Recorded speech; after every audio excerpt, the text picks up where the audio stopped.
നമസ്കാരം. കലിക ന്യൂസിലേക്ക് സ്വാഗതം. കൊല്ലം പുനലൂരിൽ കഞ്ചാവ് വേട്ട. പിടിച്ചെടുത്തത് 2 കിലോഗ്രാമിലധികം വരുന്ന കഞ്ചാവ്. കൊല്ലം പുനലൂർ മുക്കടവിൽ 2 കിലോഗ്രാം കഞ്ചാവുമായി യുവാക്കൾ കൊല്ലം റൂറൽ ഡാൻസ് ഓഫ് പോലീസിന്റെ പിടിയിലായി. കഞ്ചാവ് വിതരണത്തിനെത്തിയ ഇവരെ പിടികൂടുന്നതിനിടയിൽ SIയെ ആക്രമിച്ചിട്ടും പ്രതികളെ അതിസാഹസികമായി പിടികൂടുകയായിരുന്നു.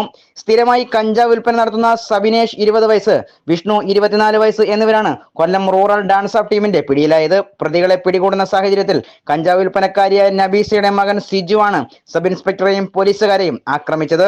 കൊല്ലം റൂറൽ ജില്ലാ പോലീസ് മേധാവി സാബു മാത്യു IPSന് കിട്ടിയ രഹസ്യ വിവരത്തിന്റെ അടിസ്ഥാനത്തിൽ dance of SI Jyothish Chiravoor, Punalur CA Rajesh, dance of team അംഗങ്ങളായ വിപിൻ ക്ലീറ്റസ്, ദിലീപ്, സജു, നഹാസ് എന്നിവരുടെ നേതൃത്വത്തിലുള്ള സംഘമാണ് പ്രതികളെ പിടികൂടിയത്.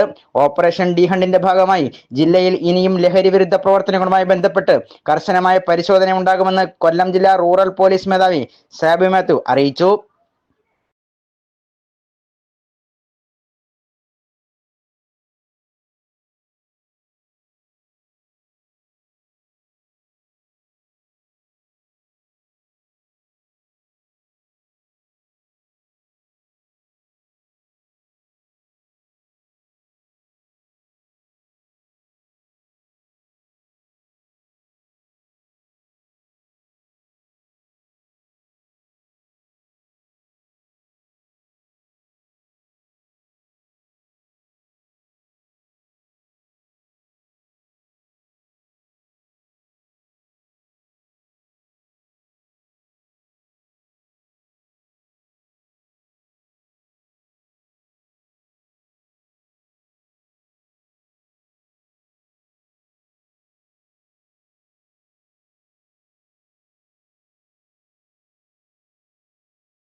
നബീസിന്റെ മോനാണ് ചുമ്മാ അല്ലെങ്കിൽ കേസ് പിടിച്ചപ്പോൾ ഇത്രയും തടസ്സപ്പെടുത്തിയത്.